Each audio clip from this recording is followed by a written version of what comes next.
Hey everyone, Jim Fitzpatrick. Thanks so much for joining me this morning. Have you ever hesitated to make a decision as a leader, maybe put it off for later? A recent survey found that almost half of executives struggle when making long-term decisions. Why is that? And what can we do about it? On today's show, we are joined by Dr. Margie Warrell, who is a leadership expert, keynote speaker, and best-selling author with over 25 years of experience in leadership coaching. Dr. Margie released a new book titled The Courage Gap, 5 Steps to Braver Action. Joins us now to discuss more about the book and all the things we can learn from it. So, Doctor, thank you so much for joining me. It's great to be with you, Jim. Sure. So let's jump right in here. What inspired you to write the book, The Courage Gap, and why is now the right time for the message? Oh, well, it was a combination of personal and professional experience, including my years as a senior partner in the board and CEO succession practice at Korn Ferry, as well as working around the world with leaders. And a key thing that I noticed was that it's not a lack of intelligence or expertise or skill that keeps people from taking the actions that would produce the best outcomes. Mm-hmm. It is a lack of courage to take action amid the uncertainty, amid the chance of failure, the risks. And so often when that gap between action and potential is large, it actually creates vulnerabilities over time. Like there's a slow leak of value in organizations, there's less engagement, less collaboration, and ultimately it puts organizations and individuals in less secure places. Boy, there's no question about it. And I'm sitting on some decisions right now that I haven't made in this area. So this segment is very timely for me. But many leaders recognize the importance of courage, but taking action is another story. What holds them back for the most part?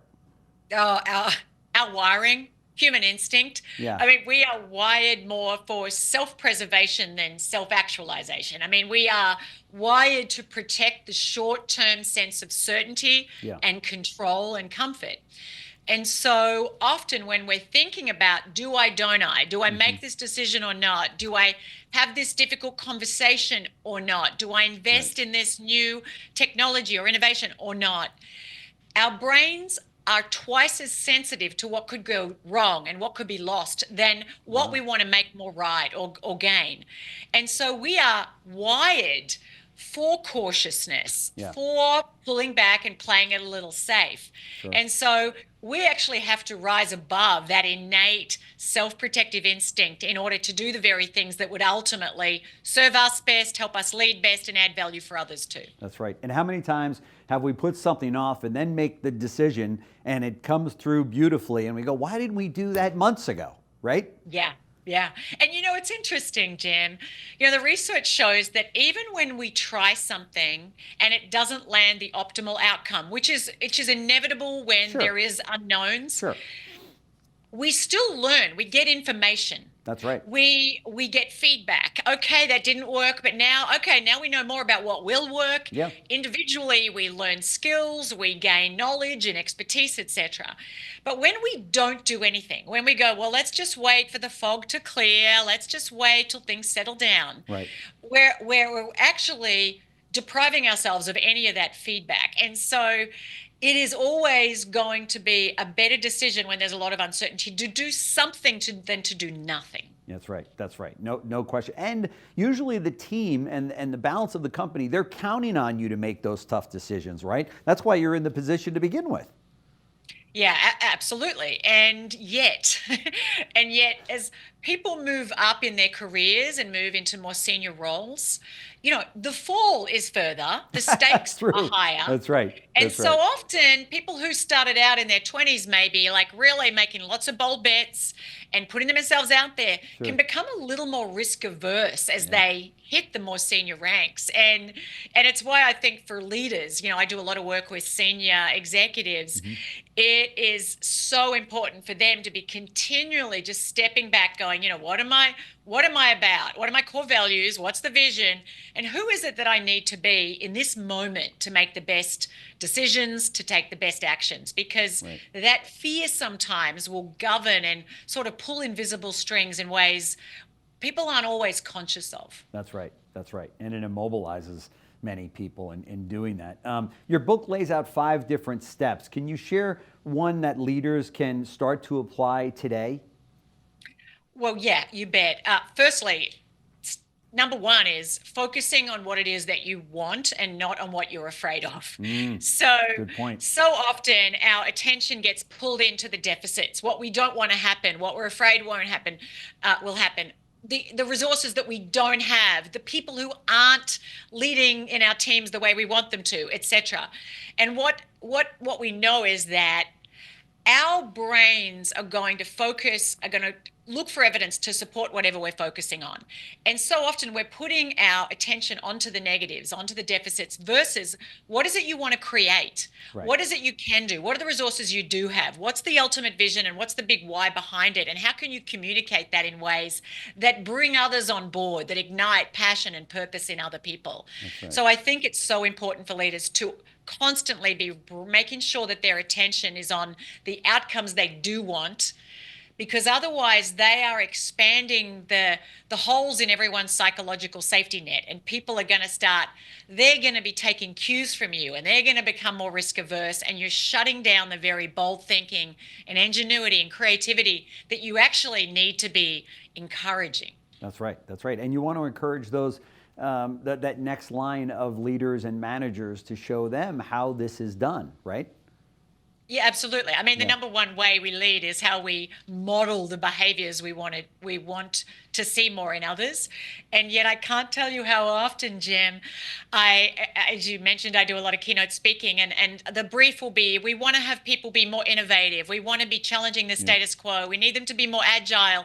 We want them to be, risking and doing more innovation and stuff like that.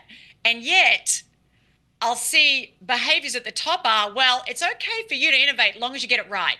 It's okay for you to have the difficult conversations and give feedback, right, long as we like it. Right. So that how you respond when things don't go the way you want is going to make a huge impact on whether people will lean in and speak up and step up. Boy, that is so true. There's no question about it. How does self-doubt work into all of this? Because we all have that voice in the, sitting on our shoulder that goes, it might not work. You might not want to do this. You might want to kick this can down the road. Maybe wait till, Q3 or Q4 before you even take this on. And we all have that.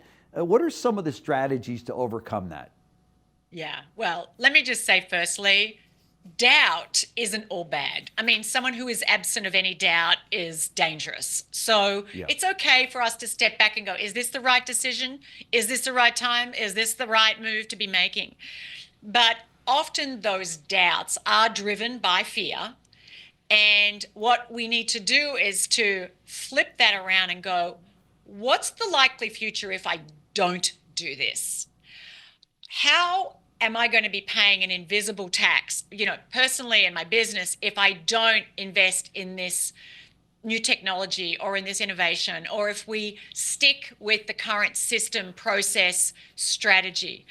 And also recognizing that we have a temporal bias to treat the future time more cheaply than the current time. We can imagine how we'll feel today, tomorrow, next week if we try something and it doesn't go well. What we're not so good at doing is putting ourselves in the shoes of us 1 year, 3 years from now and going, how will I feel if we haven't taken bold action here? And what's the risk of us losing edge as more agile competitors are investing in things and are taking action and are failing forward? That's right. That's right. And we've all seen where somebody hesitates in making those bold decisions and showing that initiative, only to be replaced by somebody that actually does take those moves, right? That the company's saying, hey, we got to do this. And that person's sitting back going, well, I was going to do that. I just didn't know, or I didn't feel confident in it or whatever. And here their replacement went on and did them, right? Yeah, absolutely. And, I've sometimes seen in big organizations, there gets a lot of distributed decision making. People don't want to make the decision because they don't want to have to have that rest on them. They're like, you know what, I'm going to pass this up, or we should do another study. And it's so slow moving. And after 3 years, they're like, let's do a meta study of all the studies, because now times have changed since we did the first study. In the meantime, over there, someone else has just been blundering forward and come up with all sorts of better ways of doing things. And so I think a key thing to be recognizing is that in playing it safe, which can sound safe in the short term and make us feel a little better about ourselves, right, we actually are inadvertently creating risks to the business. Yeah. So peripheral risk taking protects the core. And so there's got to be that constant encouragement and de-risking of the bold thinking, of the experimenting, and risking intelligent failure. That's right. That's right. I could talk to you all day on this topic because this is the kind of information that I need and the kind of input that I need to run our businesses better. So I appreciate all the time that you've given us and also our viewers. It's just incredible as to how many leaders out there need this encouragement. It's an essential book that you pick up. It's the Courage Gap: 5 Steps to Braver Action. So I want to thank you, Dr. Margie Warrell, who's a leadership expert, keynote speaker, and author of this incredible new book. We're showing it on the screen right now. There is a link right below this interview so that you can get your own copies. So, Doctor, thank you so much for joining us on the show. Very much appreciated. I'd love to do a follow-up with you because there's so many other questions time didn't permit me to get to. Let's do it. Okay, thanks.